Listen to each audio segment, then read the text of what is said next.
భారత రాష్ట్ర సమితి నుంచి ఎమ్మెల్సీ కవిత సస్పెండ్కు గురయ్యారు. గత కొంతకాలంగా పార్టీ వ్యతిరేక కార్యకలాపాలు అదేవిధంగా పార్టీకి నష్టం కలిగించే కామెంట్ చేస్తున్నారంటూ ఆమెపై సస్పెన్షన్ వేటు వేసింది భారత రాష్ట్ర సమితి. నిన్న ఇవాళ ఎర్రవెల్లిలోని ఫామ్ హౌస్లో కేసీఆర్ సుదీర్ఘ మంత్రాల అనంతరం సోమ భరత్ టి రవీందర్రావుకు ఫోన్ ద్వారా సందేశం ఇచ్చి వారి సంతకాల పేరిట తెలంగాణ భవన్ నుంచి ఒక లేఖ విడుదలైంది. పార్టీ ఎమ్మెల్సీ శ్రీమతి కె కవిత ఇటీవలి కాలంలో ప్రవర్తిస్తున్న తీరుతెన్నులు, కొనసాగిస్తున్న పార్టీ వ్యతిరేక కార్యకలాపాలు బీఆర్ఎస్ పార్టీకి నష్టం కలిగించే రీతిలో ఉన్నందున పార్టీ అధిష్టానం ఈ విషయం తీవ్రంగా పరిగణిస్తున్నది. పార్టీ అధ్యక్షులు కె చంద్రశేఖరరావు గారు శ్రీమతి కె కవితను తక్షణం పార్టీ నుంచి సస్పెండ్ చేస్తూ నిర్ణయం తీసుకున్నారు అని పార్టీ స్టాఫ్తో సోమ భరత్ అదేవిధంగా తక్కలపల్లి రవీందర్రావు ప్రధాన కార్యదర్శుల హోదాలో ఈ సస్పెన్షన్ లేఖను బయటికి విడుదల చేశారు. రైట్, ఇంకా కవిత ఇంకా రియాక్ట్ కావాల్సిన అవసరం ఉంది. కవిత ఇంకా రియాక్ట్ కాలేదు. తెలంగాణ జాగృతి కార్యాలయంలో తన నివాసం పక్కనే ఉన్న తెలంగాణ జాగృతి కార్యాలయంలో ఇప్పుడే కార్యకర్తలంతా చేరుకుంటున్నారు. సస్పెన్షన్ వేట్ అలా పడిందో లేదో సిద్దిపేటలో బీఆర్ఎస్ సంబంధించిన కార్యకర్తలు కవిత దిష్టిబొమ్మను దగ్ధం చేశారు. అంటే పార్టీ పరంగా నిరసన కార్యక్రమాలు కూడా మరింత ఊపందుకునే అవకాశాలు మనకు కనబడుతున్నాయి. ఒకసారి మనం చూద్దాం ఏం జరుగుతుంది, కవితను ఎందుకు సస్పెండ్ చేశారు, డే 1 నుంచి ఏం జరుగుతుంది ఒకసారి చూద్దాం. కారు పార్టీలో కవిత కలకలం మనం చూస్తున్నాం. కేసీఆర్కు కవిత లేఖతో కొంత ఇబ్బంది కలుగుతుంది. 2025 మే 2న కేసీఆర్కు కవిత రాసింది ఆ లేఖ లీక్ అయింది. ఆ లీక్ అప్పటి నుంచి పెద్ద ఎత్తున గొడవ కొనసాగుతుంది. వరంగల్ బీఆర్ఎస్ సిల్వర్ జూబ్లీ సభలో కేసీఆర్ స్పీచ్పై ఆమె లేఖ రాశారు. బీజేపీపై ఇంకా మీరు మాట్లాడాల్సి ఉంది, అదేవిధంగా బీసీల విషయంలో మీరు మాట్లాడలేదని కొన్ని ఘాటైన కామెంట్ చేశారు. ఆ లేఖ లీక్ అయిందన్నది కవిత అంతర్మదనం. అంటే కవిత అమెరికా నుంచి తిరిగి వచ్చిన క్రమంలో బీఆర్ఎస్ సభలో అంటే అమెరికా వెళ్తున్న క్రమంలో బీఆర్ఎస్ సిల్వర్ జూబ్లీ సభ మీద ఒక లేఖ రాసి ఆమె వెళ్ళారు. ఆమె రాగానే నా లేఖను ఎవరు లీక్ చేశారని డే 1 నుంచి కొంత క్వశ్చన్ చేసే ప్రయత్నం చేస్తున్నారు. బీజేపీపై తగినంత విమర్శలు చేయలేదని కేసీఆర్కి ఆమె లేఖ రాసిండ్రు. అదేవిధంగా బీసీ కోట వక్ఫ్ సవరణపై కూడా మీరు మాట్లాడలేకపోయారనేది దీంతో విమర్శలు కొద్దిగా వచ్చాయని కేసీఆర్కి స్వయంగా కవితనే లేఖ రాశారు. ఇక లేఖ లీక్పై కేటీఆర్ అతని సన్నిహితుల పాత్ర ఉందని డే 1 నుంచి కవిత అనుమానం వ్యక్తం చేస్తుంది. నా తండ్రికి రాసిన లేఖను ఎవరు లీక్ చేశారు, ఎవరు ఆ లీక్ వీరులు, గ్రీక్ వీరులని కూడా మీడియా చిట్చాట్లో చెప్పిన సందర్భాన్ని ఒకసారి మనం గుర్తు చేసుకోవాలి. అదేవిధంగా కవిత లేఖలు తెలంగాణ జాగృతి ద్వారా కవిత సొంత కార్యక్రమాలు అప్పగించింది. టీఆర్ఎస్ బ్యానర్ కాకుండా తెలంగాణ జాగృతి ఒక సొంత బ్యానర్ను ఆమె మళ్ళీ అంటే భారత జాగృతి ఉండే ఆ తర్వాత తెలంగాణ జాగృతిగా మార్చి సొంత మళ్ళీ రంగు అదేవిధంగా గుర్తులు అన్నీ కూడా సెపరేట్గా చేసుకొని సొంత కార్యాలయాన్ని ఏర్పాటు చేసుకొని టీఆర్ఎస్ భవన్ వెళ్లకుండా అంటే తెలంగాణ భవన్కి వెళ్లకుండా బీఆర్ఎస్ ఆఫీస్కి వెళ్లకుండా ఆమె సొంత పార్టీ కార్యాలయంలోనే ఆమె కార్యకలాపాలు కొనసాగిస్తున్నారు. ముఖ్యంగా బీఆర్ఎస్లో తన ప్రాముఖ్యత తగ్గుతుందని భావించిన కవిత ఆమె కొత్త దారి వెతుకుంటున్నట్టు కొత్త దారి చూసుకుంటున్నట్టు గత 3-4 నెలల నుంచి చాలా స్పష్టంగా కనబడుతుంది. ఎందుకంటే బీసీల బీఆర్ఎస్ జెండా గుర్తు ఉపయోగించకుండా కేసీఆర్ ఫోటో అంటే కేవలం ఒక కేసీఆర్ ఫోటో పెట్టి కేటీఆర్ కానీ హరీష్ కానీ మిగతా పార్టీ నేతల ఫోటోలు ఎవరికి కూడా యాడ్ చేయకుండా ఓన్లీ కేసీఆర్ భారత జాగృతి తెలంగాణ జాగృతి బొమ్మతోనే ఆమె కార్యకలాపాలు నిర్వహిస్తూ వస్తుంది.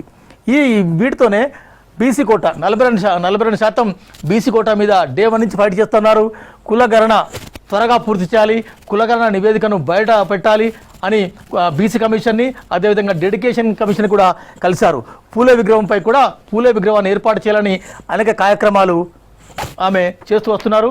అనేక ఇష్యూస్ బీసీ ఇష్యూస్ల మీద రౌండ్ టేబుల్ కాన్ఫరెన్స్లు, పూలే విగ్రహం ఏర్పాటు చేయాలని సమావేశాలు కూడా సభలు కూడా ఆందోళన కార్యక్రమాలు కూడా ఆమె నిర్వహించారు. అంతేకాదు కేసీఆర్ దేవుడు, అతని చుట్టూ రాక్షసులు ఉన్నారు కూడా అని కవిత డే 1 ఆరోపించింది.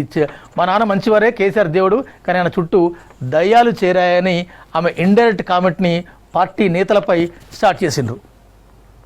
ఇకపోతే కేటీఆర్ అతని సన్నిహితులపై కవిత డే 1 నుంచి పరోక్ష విమర్శలు చేస్తోంది. తెలంగాణ బొగ్గుగని కార్మిక సంఘం గౌరవాధ్యక్షులుగా ఆమెను తొలగించారు. అంటే టీజీబీకేఎస్ తెలంగాణ బొగ్గుగని కార్మిక సంఘ గౌరవాధ్యక్షులుగా ఆమె ఉన్నారు. ఆమె ఉండగానే కొప్పుల ఈశ్వర్, మాజీ మంత్రి కొప్పుల ఈశ్వర్ని తీసుకొచ్చి ఇన్ఛార్జిగా ప్రకటించారు. ఇన్ఛార్జిగా ప్రకటించిన రోజు ఆమె మీడియా చిట్చాట్లో చెప్పారు, ఇన్ఛార్జిగా కొప్పుల ఈశ్వర్ బొగ్గుగని ప్రాంతానికి చెందినవాడు, అతని నియామకాన్ని నేను స్వాగతిస్తున్నాను, కానీ అతని ఇన్ఛార్జు నేను మాత్రం ఆ సంఘానికి గౌరవ అధ్యక్షురాలని, నేను గౌరవ అధ్యక్షులుగా కొనసాగుతానని ఆమె చెప్తూ వచ్చారు. కానీ ఆమెను ఆ పదవి కూడా లేకుండా కొప్పుల ఈశ్వర్ను తిరిగి గౌరవ అధ్యక్షుడిగా పార్టీ నియమించింది. దీంతో ఆమె హెచ్ఎంఎస్ గౌరవ అధ్యక్షులుగా ఎన్నికైనట్టు మొన్న మీటింగ్లో కూడా ఆమె అనౌన్స్ చేసిండ్రు. సోషల్ మీడియాలో తనపై తప్పుడు పోస్టులు పెడుతున్నారని కవిత పదే ఆరోపిస్తూ వస్తుంది. రైట్, కవిత ఎపిసోడ్ గురించి మరింత సమాచారాన్ని మా పొలిటికల్ బ్యూరో చీఫ్ సత్యం లైవ్లో అందించేందుకు రెడీగా ఉన్నారు. సత్యం, గుడ్ ఈవినింగ్. కవిత ఎపిసోడ్ గత 24 గంటల నుంచి మనం చూస్తున్నాం. ఏం జరుగుతుంది? కవిత ఎపిసోడ్లో టీఆర్ఎస్ రోల్ ఏంది, కవిత రోల్ ఏంది, కవిత రియాక్షన్ ఏంది, ఆ సస్పెండ్ చేయాల్సిన అవసరం ఉందా అని జాగృతి నేతల క్వశ్చన్కి వారి ఆన్సర్ ఏంది, పార్టీలో ఏం జరగబోతుందంటే ఏం చెప్తారు? ఎందుకంటే బీఆర్ఎస్ పార్టీకి వరుసగా కవిత చేస్తున్న కామెంట్స్తో బీఆర్ఎస్ పార్టీలో నష్టం జరుగుతూ వస్తుంది. రాజకీయంగా ప్రస్తుతానికి ప్రతిపక్షంలో ఉన్న బీఆర్ఎస్ అధికార పార్టీపై పోరాడడం కంటే కూడా సొంత పార్టీలో ఉన్న వివాదాలు పరిష్కరించుకోవడానికే ప్రస్తుతానికి సమయం సరిపోతున్న పరిస్థితి. ఉద్యమ సమయంలో ఈ పరిస్థితి లేదు. అధికారంలోకి వచ్చి 10 ఏళ్ళు అధికారం ఉన్నప్పుడు ఎక్కడ బీఆర్ఎస్ పార్టీలో వివాదాలు తెర మీదకి రాలేదు. ఒకవేళ ఉన్నా ఇంటర్నల్ ఇష్యూస్, లేదంటే పార్టీ అధినేత చెప్పినట్టుగానే పార్టీ క్యాడర్ అంతా కూడా నడుచుకుంది. 1-2 ఘటనలు తప్ప, ఒకటి మంత్రిగా ఉన్న రాజీని సస్పెండ్ చేయడము, రెండోది ఈటల రాజేందర్ను బర్తరఫ్ చేయడం, ఈ 2 పరిణామాలు తప్ప 10 ఏళ్లలో మిగతా అంశాలు ఎక్కడ పార్టీ ఇంటర్నల్ ఇష్యూస్ బయటకు రాలేదు. కానీ ప్రతిపక్షంలోకి వచ్చిండే కాంగ్రెస్ పార్టీ అధికారంలోకి వచ్చిన వెంటనే పార్టీలో ఇంటర్నల్ ఇష్యూస్ ఒక్కసారిగా బయటికి రావడం, ఒక్కొక్కటిగా ఎవరో పార్టీ మాజీ మంత్రులు లేదంటే పార్టీ సీనియర్లో కామెంట్ చేస్తే పార్టీకి అంత నష్టం జరగకపోయి ఉండొచ్చు. కానీ ఆ పార్టీ అధినేత కూతురు పార్టీ ఎమ్మెల్సీ కవితనే నేరుగా అస్త్రం ఎక్కుపెట్టి కుటుంబం పైన ఆమె దాడి చేస్తూ రాజకీయంగా 3 సార్లు ఆమె డ్యామేజ్ చేసే ప్రయత్నం చేసింది. మొదటిసారి లేఖ లీక్ అవ్వడాన్ని ఆమె అభ్యంతరం వ్యక్తం చేసింది. తను తండ్రికి ఇచ్చిన లేఖను ఎవరు లీక్ చేశారంటూ పరోక్షంగా సంతోష్ని, కేటీఆర్ని కామెంట్ చేస్తామని మొదటిసారి మీడియాతో మాట్లాడింది. ఇక రెండోసారి విషయానికి వస్తే బీఆర్ఎస్ పార్టీ సోషల్ మీడియా తనను కావాలని టార్గెట్ చేస్తుంది. అది ఆ పార్టీ కీలక నేత పేరు చెప్పకుండా కేటీఆర్ ఇది అంతా చేయిస్తున్నారంటూ ఆమె కామెంట్ చేసింది. అప్పుడు బీఆర్ఎస్ పార్టీ పట్టించుకోలేదు. మొదటిసారి కామెంట్ చేసినప్పుడు బీఆర్ఎస్ క్యాడర్ ఎక్కడా స్పందించలేదు. పార్టీ నేతలంతా కూడా అధినేత సమాధానం కోసం మౌనంగా ఎదురుచూస్తారు. ఇక మూడవసారి ఆమె పార్టీలో ఉన్న కీలక నేతలను టార్గెట్ చేసింది. ఎవరు? పార్టీ మాజీ మంత్రిగా ఉండి ప్రస్తుతానికి పార్టీలో క్రియాశీలకంగా వ్యవహరిస్తున్న మాజీ మంత్రి హరీష్ రావును, అదేవిధంగా కేసీఆర్ అత్యంత సన్నిహితుడు, ఆయన వ్యవహారాలన్నీ కూడా చూసే సంతోష్ రావుని ఆమె టార్గెట్ చేసింది. నేరుగా వాళ్ళిద్దరి పేరు పెట్టే కాళేశ్వరం అవినీతి అంతా కూడా ఆ ఇద్దరిదే పాత్ర ఉంది. మెగా కృష్ణారెడ్డితో కలిపి వీళ్ళంతా కూడా అక్రమాలు చేశారు.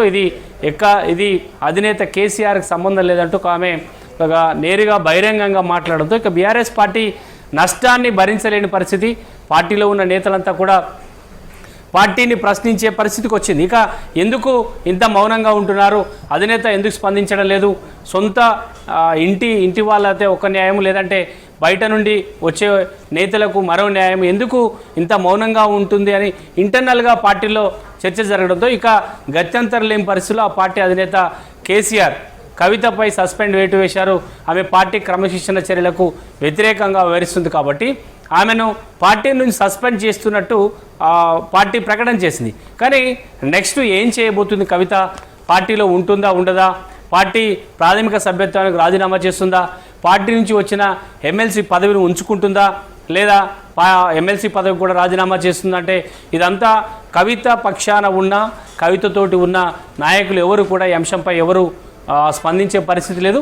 పార్టీ సస్పెండ్ చేసింది కాబట్టి ఆమె పార్టీ ప్రాథమిక సభ్యత్వానికి రాజీనామా చేసే అవకాశం ఉంది. ఇక ఎమ్మెల్సీ విషయానికి వస్తే కవిత ఎమ్మెల్సీ పదవి ఉంచుకుంటుందా, పార్టీ నుంచి వచ్చింది కాబట్టి ఎమ్మెల్సీ పదవి ఉంచుకుంటుందా, రాజీనామా చేస్తున్నది మాత్రం ఇంకా ఒక క్లారిటీ లేదు. ఎందుకంటే ఎమ్మెల్సీ పదవికి ఒకవేళ రాజీనామా చేస్తే ఆమెకు ఎలాంటి పదవి ఉండదు, ఎలాంటి ప్రోటోకాల్స్ ఉండవు, ఇప్పటికిప్పుడు ఆమె ఎమ్మెల్సీ పదవిని రాజీనామా చేసే అవకాశం కూడా లేదని చెప్పుకోవచ్చు.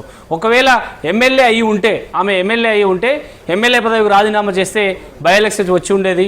బై ఎలక్షన్లో ఆమె పోటీ చేయడము, లేదంటే నేరుగా ఒక కాన్సెన్స్ ఎంపిక చేసుకొని సెంటిమెంట్ తోటో, మహిళా సెంటిమెంట్ తోటో, కూతురు సెంటిమెంట్ తోటో ఆమె పోటీ చేసి ఎమ్మెల్యేను ఉప ఎన్నికల్లో పోటీ చేసి గెలవడానికి అవకాశం ఉంటుంది. కానీ ఇప్పుడు ఎమ్మెల్యే కోటాలున్న ఎమ్మెల్సీ ఎంపికైంది కాబట్టి ఆ ఎమ్మెల్సీ ఒకవేళ రాజీనామా చేస్తే ఇప్పటికిప్పుడు ఎన్నికలు వచ్చే అవకాశం లేదు. ఆమె ఖాళీగా ఉండాల్సిన పరిస్థితి.